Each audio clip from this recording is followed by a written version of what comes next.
ছাত্র শিবির সমর্থিত একটা প্যানেল থাকবে।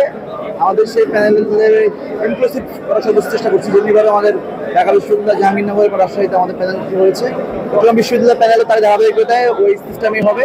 সেখানে নারীদের অংশগ্রহণ থাকবে। সেখানে যে যে বিভাগগুলো রয়েছে সেই বিভাগে কাজ করার মতন ইতিপূর্বে তাদের অভিজ্ঞতা রয়েছে, এরকমের দক্ষ নেতৃত্ব নিয়ে আমরা আমাদের প্যানেলটি গঠনের চেষ্টা করছি। আমরা আশা করি আমাদেরকে যদি বিশ্ববিদ্যালয়ের শিক্ষার্থীরা ভোট দিয়ে নির্বাচিত করে এবং বিশ্ববিদ্যালয়ের শিক্ষার্থীদের কাজে, বিশ্ববিদ্যালয়ের শিক্ষার্থীদের জন্য প্রকৃতপক্ষে চাকসুর যে দায়িত্বটা পালন করে ওই বিভাগের যে কাজগুলো সেই কাজগুলো সম্পন্ন করে স্টুডেন্টদেরকে নতুন কিছু দিতে পারার জন্য যে ক্যালিবার দরকার, যে যোগ্যতা দরকার, আমরা এমন একটা প্যানেল করতে চাচ্ছি যেন ওই প্যানেলে ওই ব্যক্তি একজন বিপিজিএস অথবা কোনো পদ অধিকারী হয়ে সেই পদের পদ বলে বেড়াবে, এরকম এটা না। আমরা চেষ্টা করছি যেন ওই পদে আসলে সে কাজ করতে পারে, ওই পদে তার যোগ্যতা আছে কিনা সেই বিষয়ে খেয়াল রাখার জন্য চেষ্টা করছি। আমরা এখন পর্যন্ত আমরা আমাদের কোনো প্যানেলে কোনো প্রার্থীর নাম ঘোষণা করি নাই। আমরা আগামীকালকে অফিসিয়ালি আমাদের প্রার্থীর যে প্যানেল সে প্যানেল ঘোষণা করবেন। আমাদের প্ল্যান কি সেটা বিষয় না, শিক্ষার্থীদের প্ল্যান কি সেটা মুখ্য বিষয়। শিক্ষার্থীরা যদি ঢাকা বিশ্ববিদ্যালয় এবং জাহাঙ্গীরনগর বিশ্ববিদ্যালয়ের মতো চট্টগ্রাম বিশ্ববিদ্যালয় আমাদের গ্রহণ করে, তাহলে ইনশাআল্লাহ আমরা ওই বিশ্ববিদ্যালয়গুলোর মধ্যে আমরা এখানে শিক্ষার্থীর জন্য কাজ করবো।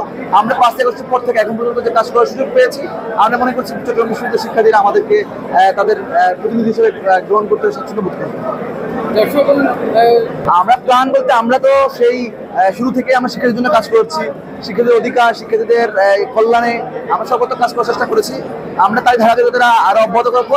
এতদিন আমাদের ম্যান্ডেট ছিল না, আমরা আমাদের মতো করে কাজ করেছি। এখন যদি আমরা নির্বাচিত হই, তার মানে আমরা শিক্ষার্থীদের নির্বাচিত প্রতিনিধি, সুতরাং আমাদের দায়বদ্ধতা থাকবে। আমরা সেই দায়বদ্ধতা সর্বোচ্চ দায়বদ্ধতার দায় নিয়ে কাজ করার চেষ্টা করবো। কিছুক্ষণ আগে আমাদের দীর্ঘ লড়াই সংগ্রামের সহযোদ্ধা বন্ধুবৃত্ত ছাত্র সংগঠন, আমরা তাদের মনে করি তারা যে এইটা তাদের একটা অভ্যাস হয়ে দাঁড়াচ্ছে, তারা প্রত্যেকটা ক্যাম্পাসে একই অভিযোগ করার চেষ্টা করছে।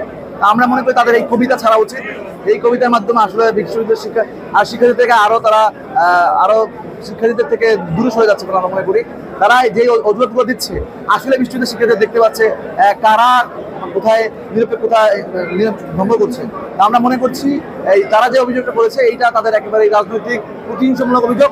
আমরা অভিযোগ করলে তাদের চেয়ে আরো অনেক গুণ বেশি অভিযোগ করতে পারি যে এই নির্বাচন কমিশনে 60% শিক্ষক রয়েছে যারা বিএনপি রাজনীতির সাথে জড়িত।